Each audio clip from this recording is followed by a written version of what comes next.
All right, so just like the exterior, the 2025 Tahoe and Suburban also feature updates to the interior. And what I'd like to do now is give you a tour of the changes to the cabin. MOTROLIX. So let's open the door and see how that looks.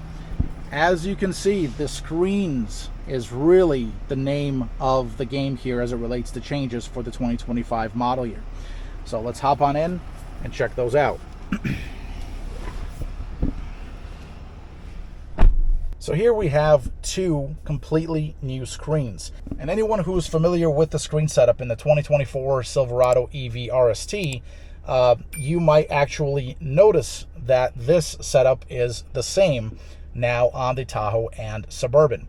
So right here in front of the driver is a new 11-inch driver information center, otherwise known as a digital gauge cluster, or DIC. Now this unit is an 11-inch unit, meaning that it is 1 inch smaller, diagonally of course, than the 21, 22, 23, and 24 model years. Nevertheless, the screen is complemented with this guy. Now this is where the big story really is.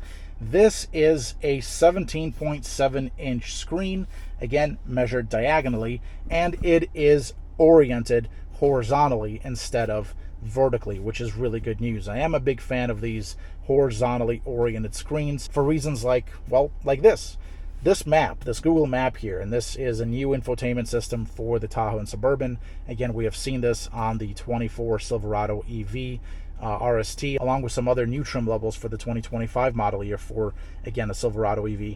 But this screen, which features Google built in, and that's currently running this Google map, just look at this thing. It's huge. It's huge, and the mapping interface simply shines on this screen. In fact, everything that you do on this screen shines, including, I don't know, the camera system. So you have nice large images, crystal clear images as well.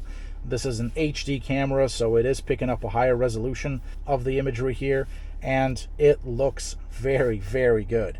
Check out how smooth this thing scrolls. It scrolls like butter, to use a quote from Steve Jobs. Beyond that, you have a physical volume knob right there, and you have a shortcut for the control panel right here that you can use to control some quick things. Now, the cool thing about the software here is that you can customize this top row, which is always present. No matter if you're in Maps, no matter if you're in some other app, it will always display these shortcuts for you at the top of the screen. So if I go home, let's see something, let's put something up there that's already not up there. Maybe I want to have climate. For some odd reason, I want to have climate up there. And now I have replaced one of the icons, which previously was, I think, the Wi-Fi hotspot icon, and I replaced it with the actual climate icon.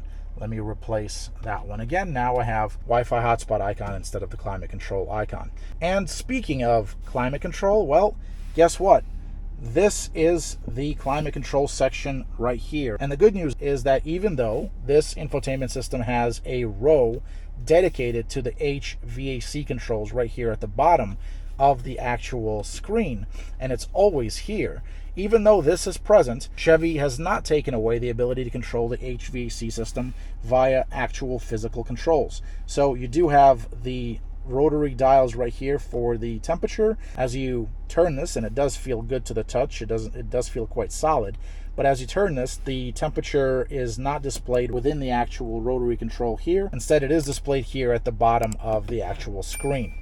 Okay, and then same thing for the front passenger controls. And then here between these two rotary knobs, you do have 6 of these buttons right here, hard buttons, for the actual HVAC system. So system on off, the fan speed auto, fan speed down, fan speed up. This is max defog, and then that's the rear window defroster. Above that, you do have the hazard control right there, and you also have, check this out, a new set of air vents. So because of the horizontal orientation of the screen and the way it's integrated into the cockpit here, Chevy also needed to reposition the central AC vents, and reposition them it did. So check this out. They're now here below the screen, above the physical HVAC controls here, and they are new. So they are finished in gloss piano black, and they do have, yep, they do feel much better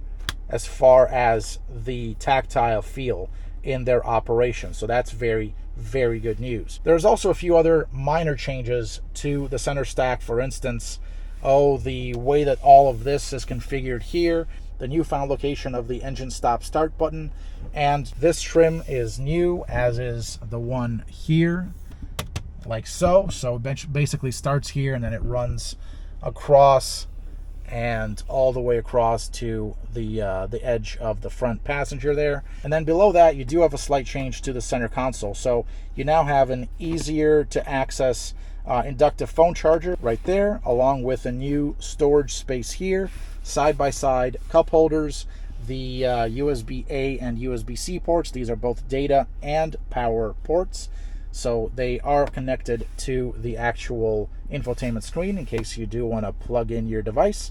There's new trim right here and here for the center console, and then everything else after that carries over, including this center console here, which not only opens, but it also slides. So if I hold that button down, this is the optional power center console with a hidden storage compartment that I can use to, I don't know, hide keys, wallets, maybe a gun, whatever, what have you. I can put that right here, close that up, and then I can do one of two things. I can either leave this open like so, and then slide this armrest forward and still have my armrest, but give the second row passengers easier access to the cup holders right there, or I can simply wind this back up using the button here on the overhead console and just close that up like so. So there are some options here on the power center console, which is a carryover from the 21, 22, 23, and 24 model years Tahoe and Suburban. Okay, beyond all of that, there are a few other things I should mention. First and foremost, the dash has been revamped. So engineers tell me that the top line here, where this panel actually is, on the pre-refresh models, this was actually the height of the dash on pre-refresh models. Now, the refreshed 2025 and newer Tahoe and Suburban saw this drop quite a bit. As you can see, it's roughly, I don't know, half an inch, maybe a centimeter or so. And this really improves visibility, forward visibility for the driver. Check that out. I can just simply look straight over, and a lower dash is always a good thing, because not only does it give better forward visibility, but it also delivers a more spacious feel within the cabin itself. And then finally, there is a new steering wheel in town. Here it is. So this is Chevy's new kind of corporate steering wheel that's been making its way across essentially every new vehicle that it's launched recently. So here it is. This is the wheel. You have the infotainment controls here, black Chevy bow tie to match up with the black Chevy bow ties on the outside of this particular vehicle. Also new is the shifter, or the gear selector. So whereas the pre-refresh Tahoe and Suburbans had a push-pull kind of system roughly in this area right here, the refresh models get this column shifter. But this is not your typical column shifter. If you're familiar with what Chevy and GM overall have been doing over the past few years as it relates to their shifters, you probably will have seen this before.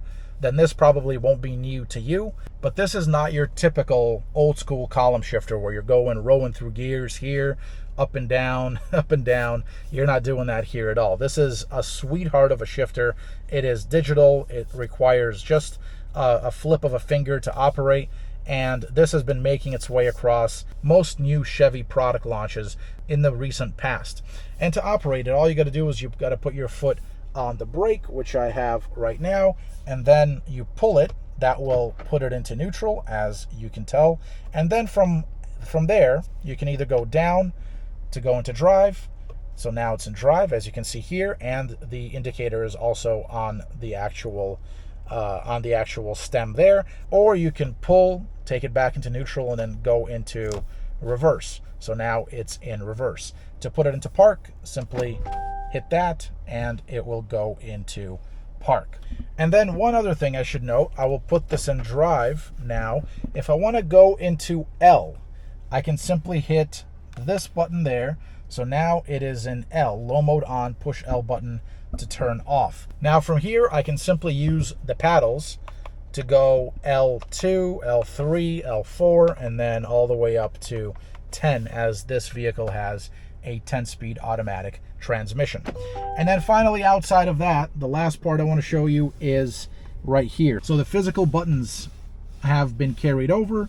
You still have the physical button for the park brake.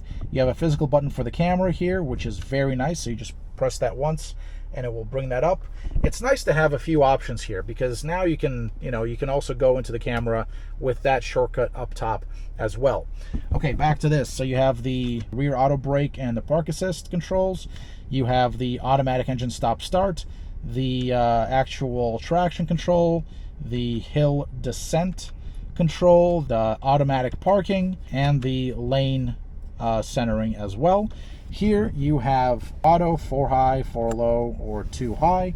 You also have the drive mode selector right here. So you could twist this and you could go into normal driving mode, sport, off-road, tow haul. And on vehicles that have the adaptive air ride system, this is all coordinated with the actual air ride suspension, which raises and lowers the vehicle as needed. If you press into this button here, you can actually then use this button left and right to control the ride height.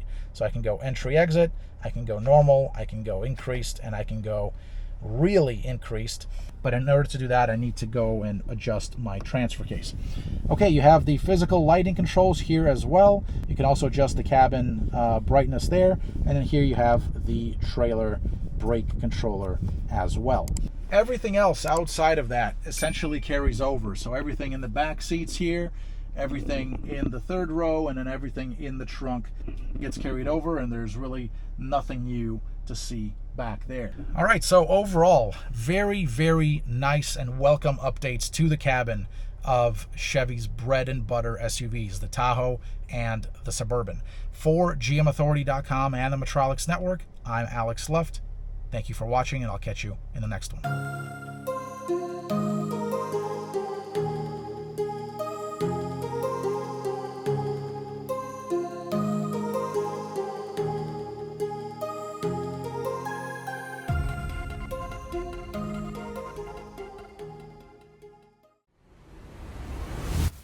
MOTROLIX.